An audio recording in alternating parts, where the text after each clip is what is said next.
What's up, guys? Wanted to talk about a couple of knives that I think are some of the highest value knives that Spyderco makes, possibly some of the most high value knives that anybody makes.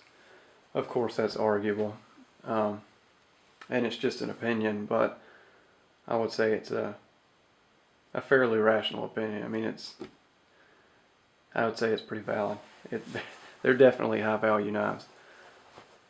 These are both Sages. This is a Sage 1. This is a Sage 2. There's a Sage 3 that's blue G10 with Blackie Collins bolt lock on it. And I have had that knife. I had it for about 6 months, although I never used it. I didn't like the way the G10 felt, and I did not like the bolt lock. And I traded it in. So, got rid of it, never used it. Although it has the same blade shape, so I know it would have cut well. I just didn't like the handle. Anyway, the Sage 1 is a carbon fiber handle with a thin liner lock on it. But of course, that thin liner lock is more than enough to keep you secure if you're using the knife properly. If my hands are dirty, it's because I've been sharpening all night. But that liner lock is more than enough to keep the blade secure. The Sage 2 is titanium, of course, a titanium frame lock, and it's actually fairly beefy for the size of the knife. Both of the Sages, actually all three of them, have the same blade shape, same blade steel, same grind. It's S30V, an American-made steel, although the knife is assembled in Taiwan. Spyderco does their heat treat on S30V, superb. I mean, it's really, really good stuff. It holds its edge for an extremely long time, and it's still tough enough not to chip out. So it was a steel that I disregarded early on because of the brainwashing from the forums, but through doing my own testing, I found a new love for it. This knife can be had for around $100 online, and this knife can be had for around $140, $150 online. And for what you're getting, that is a screaming deal. Of course, that's also subjective, but let's face it. I mean, they're pretty awesome knives for the cost. On this knife, you're getting carbon fiber, a wire clip, and a nice thin blade of S30V that's going to cut like crazy for $100. I mean, not to mention the fit and finish on these knives is impeccable. I've never touched a Sage, really any knife from Taiwan, that Spyderco makes that hasn't been almost perfect. To get a knife with these kind of materials at those prices with this level of fit and finish is something that I don't think anybody else in the knife industry is doing right now. This is kind of a unique line in that you're getting such high quality knives with high quality materials at prices that most everybody can afford. I wouldn't feel wrong in saying that most anybody could save up $150 for a knife. I know that's a lot of money, especially, I mean, to some people, college kids or adolescents that don't have jobs. That is a lot of money, but it wouldn't take long to save it up. So for $150, you can get a titanium frame lock with S30V in a perfect blade grind to be a good cutter, and you're getting it with superb fit and finish. That's pretty amazing when you think about it. Sorry, I'm going to get you in focus. As far as it being Sebenza level fit and finish, that's fit and finish is often mistaken with tolerances and stuff like that. Tolerances is part of fit and finish, but fit and finish is not always tolerances.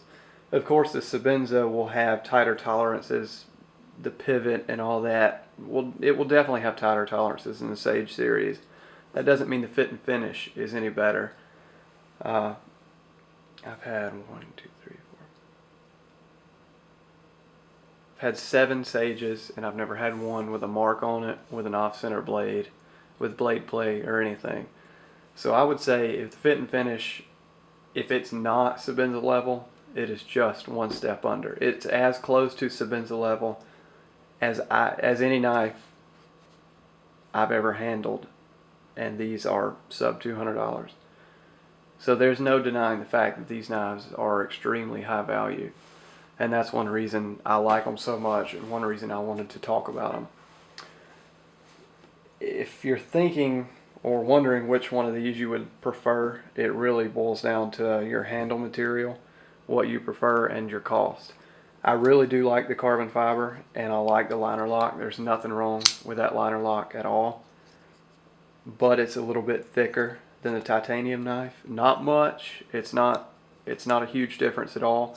And honestly, if you didn't have a ruler like this one that measured in 64ths, then you might not notice it.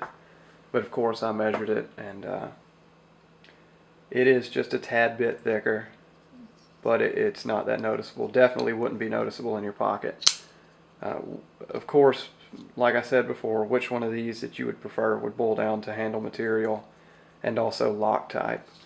But with that said, either one of these knives has a strong enough lock to do most anything besides spine whack and baton and beat up against a tree. I mean, it's not meant for that. It's meant to cut, and both of these knives do that extremely well. They do have wire clips on them. Some people don't like the wire clips. Personally, I never have actively sought after a knife with a wire clip, but after carrying this for a few days, there's nothing wrong with it. I found nothing wrong with a wire clip at all. It's actually kind of low profile. It can make the knife ride deeper in your pocket since it has that waterfall design. They are easier to attach and take apart. There's not 3 little tiny T6 screws to take this off with. It's just one big beefy T9, and that holds the clip in. The retention is good. I do have to say that the pocket clip on the Sage 1 is a little bit tighter than the pocket clip on the Sage 2. I don't know why that is, but that's definitely the case. And also, just due to the nature of this carbon fiber, the Sage 1 sticks in your pocket a little bit better. But neither one of these come out of your pocket with too much ease. You're not going to lose either of them just by walking around, sitting down, standing up. Like I said, neither of these came with blade play. None of the 7 I've had in my lifetime have come with blade play. Both of them have perfectly centered blades, and they both have early lockup and smooth lockup. They don't stick. That's pretty amazing for sub $200 knives, and also foreign made knives. But that's not what this video is about. This is just a review on these knives. I didn't want to split it up because they are so similar. It would be kind of a redundant review. So I wanted to talk about these two together, and I think I covered everything. Let me give you the cutting length. I never do this. I never do stats, but I think I'll do it this time. With both of these knives, you get about 2 7/8 cutting length, so just under 3 inches, which honestly, that's a lot of cutting length in this small of a package.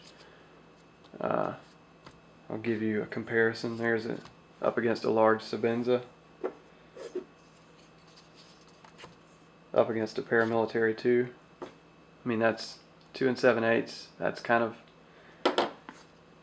a substantial amount of cutting edge for such a small knife. Let me recheck that to make sure I was correct.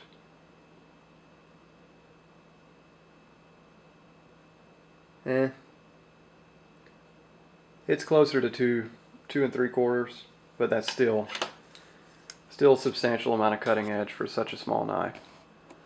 So anyway, I think I'll wrap this up, guys. No need to draw it out. Excellent knives. If you're looking at getting a new knife in this price range, sub $200, I would definitely go for a Sage, especially if you're looking for a knife that cuts well and isn't a folding tank. These fit that bill perfectly. So anyway, thanks for watching, guys, and I'll see you next time.